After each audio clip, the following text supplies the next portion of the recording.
Hi there, my name is Shelby Torres-Unger, and today I'm going to be talking more about the second half of my reflections project. I'm currently in the house of the kiddos that I nanny for, so if you hear anything in the background, I just wanted that to be accounted for, but we will power through everything. There's my 7-month-old girl is sitting right next to me, so yeah, just wanted to preface that.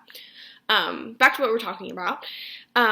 In the second half of my original reflection assignment, I had mentioned infant development and how I'm interested in looking a little bit more about that infant development and attachment styles and how those would be affected due to the social isolation that has been in effect for about a year now since COVID. I'm fortunate enough to nanny for a lovely family, as I mentioned, a 7-month-old girl and a 4-year-old boy. These kids have spent their critical period of development and cognitive learning in isolation, only interacting with the safe 5 people, and I'm wondering how that is going to affect their overall development, especially in my 7-month-old girl that I'm spending time with as well. She was born into quarantine and has only been alive in quarantine. So I'm just wondering how that and how her generation of kiddos is going to be affected with the first year, maybe even 2 years of their lives being completely isolated. Something that I noticed while doing research for this topic was the overwhelming factor of maternal distress and depression and how that was the main and huge factor for the cause of the infant isolation.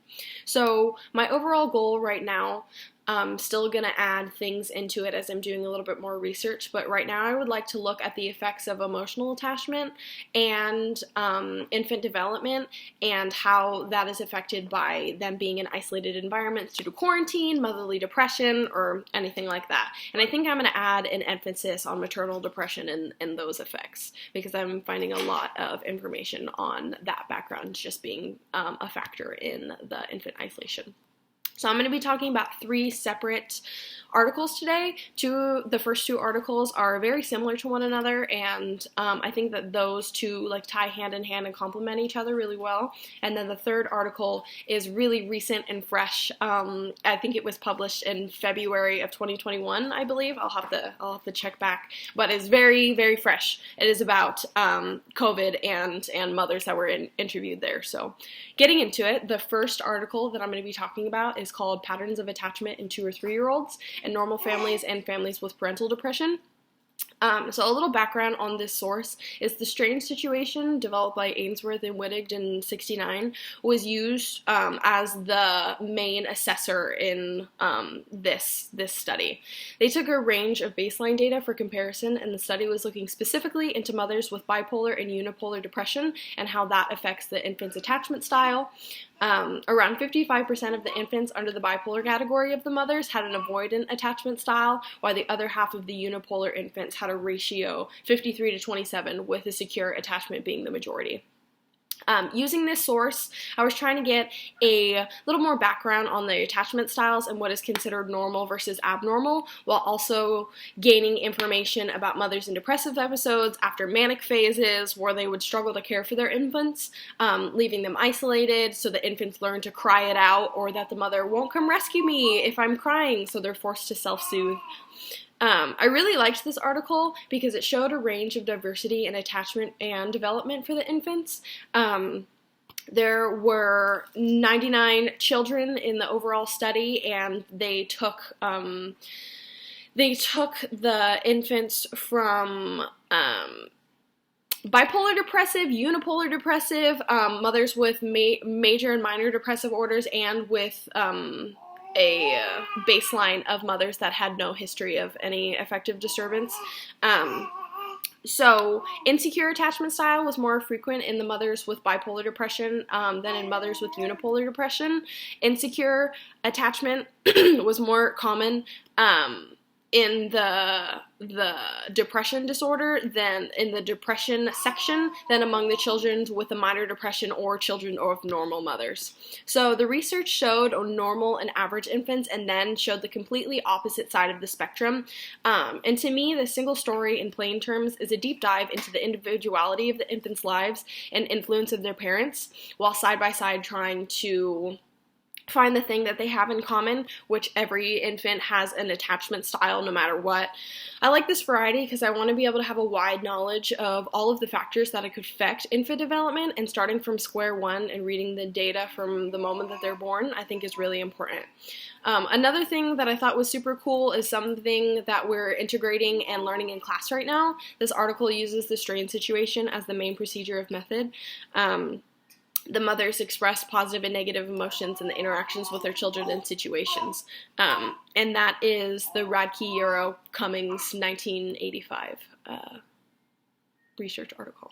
So the next one that I'm going to be talking about is infants at social risk. Maternal depression and family support services as mediators of infant development and security of attachment. So this is another article that uses the main cause for the infant isolation being the mother's mental health. This source, I was hoping to get a few more information on the attachment results of the infants in the isolated situations. A common aspect between the other article and this article that I researched was the overwhelming majority of the infants having an insecure attachment style. Using this source, I used the commonalities between the Radke and Cummings and the Lyons-Ruth article together, and the main assessment that was used in both of the articles was the strain situation procedure. I'm looking into this specifically because I'm trying to see if there's any differences depending on the circumstances of each individual situation. In the Radke-Cummings article, they were assessing bipolar and unipolar mothers, along with the wide range of normal mothers that they had assessed. So I'm interested in looking more into the differences in the data when it comes down to the ratio for attachment styles with their infants. Something about this article that I liked were they were really good about having a good sample base and accounting for any confounds. The diversity in the sample selection they went into was to rule out any demographic confounds, 15 regressions that were computed for a dependent variable, 12 controlling for a demographic variable, etc. And I thought that that was really important and inclusive and a really good base and an overall, so that it wasn't so selective, the results that we were getting. This story is going to give me more information on my single story because this article supports the conclusion that developmentally oriented home visiting services, so them going into the house and interacting with the moms and the infants, had a significant impact on the early development of the infants at the social risk. And moving on to my final article, I'm really excited about this one. I'm talking about this one last because it is so recent and it is a very short article. It's called COVID-19 Threatens Maternal Mental Health and Infant Development, Possible Paths from Stress and Isolation to Adverse Incomes. I was most intrigued by this article because it's so current and relevant to everyday events, especially with me working directly with a family that could very well be in a case study later on about the effects of isolation and the development of their kids, both 7 months old and a 4-year-old boy. We've been in quarantine now for a year, and it may seem short to us because we have a couple decades behind our belt, but when you're under 4, a year can be 1/4 of your life. So it's very short with limited data, contingent on statistics, changing really rapidly and almost every day. In support from the article, infant isolation has been shown to link stress and social isolation during the pre- and postnatal periods with deficits on maternal mental health and infant well-being and development across developmental stages. We close with recommendations for novel research, policy changes, and integrated clinical care that can address these biological threats to infants and mothers while leveraging the anti-inflammatory effects of social support. So, using this source, I'm hoping to gain more insight with the articles and topics that are so relevant. It's been difficult for me to find a lot of credible information on this source in specific because it is so new. I think that that is one of the advantages and disadvantages that I was faced with because the data is being accumulated daily with something like this because we are still in, I would say the middle, not the thick, but in a pandemic. And it focuses mainly on the socialization, the isolation due to COVID, and not just solely on the mother's mental health, but on the social impact that was happening outside of the mother's control. Much of this research shows that isolation increases maternal stress, which has broad and toxic effects on everybody in the household. And I think that this idea, this research, would be perfect for my schema that I'm trying to unfold, and gives me a little bit more of that variation, and not just coming from straight maternal stress, but having COVID be the main reason for the social isolation. In support from the article, social isolation or social support is strongly related to child development across multiple levels of analysis. Mother perceived social support during infant and toddler stages is associated with reduced parenting stress, increased maternal responsiveness and stimulation towards infants, more positive mother-child interactions, reduced maternal depression, and reduced maternal anxiety and harsh behavior.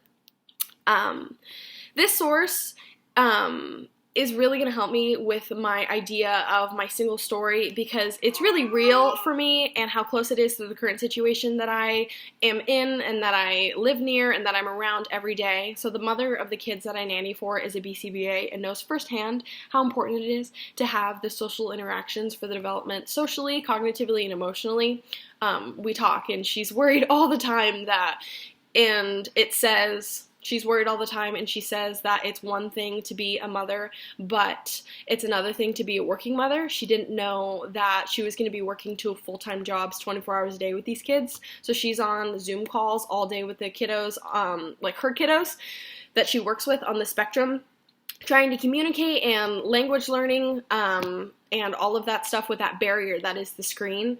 And there's one class that she teaches in specifically with deaf and hard of hearing kids, and Zoom is good for some things, but if there's any type of lag, the kids can't see her hand movements, and they might have missed an entire section of direction or sentence that they're being asked to perform, all while trying to focus on her own kids at the same time. And she has me, but and everybody is only so much help. And despite her career path, there's a lot of ABA principles that she doesn't abide by. She reinforces the negative behaviors, the screaming, the tantrums, and honestly, she's so tired and will just do anything at this point to get like some type of pure silence.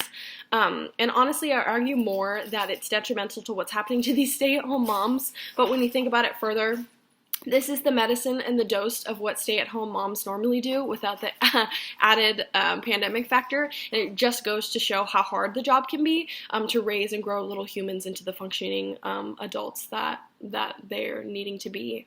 So my next steps after this is I want to do a lot more research. As I said before, something that I noticed while doing the research was the overwhelming factor of maternal distress and depression.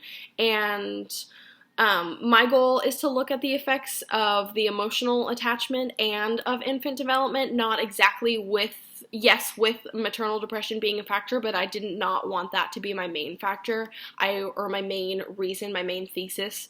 So I think that I'm going to tweak around with that a little bit. I think that what I have right now is a good basis and background of general information, but I'm thinking that there might be something else out there that might narrow down my schema and idea of research that I want to follow. So thank you. I hope this was solid.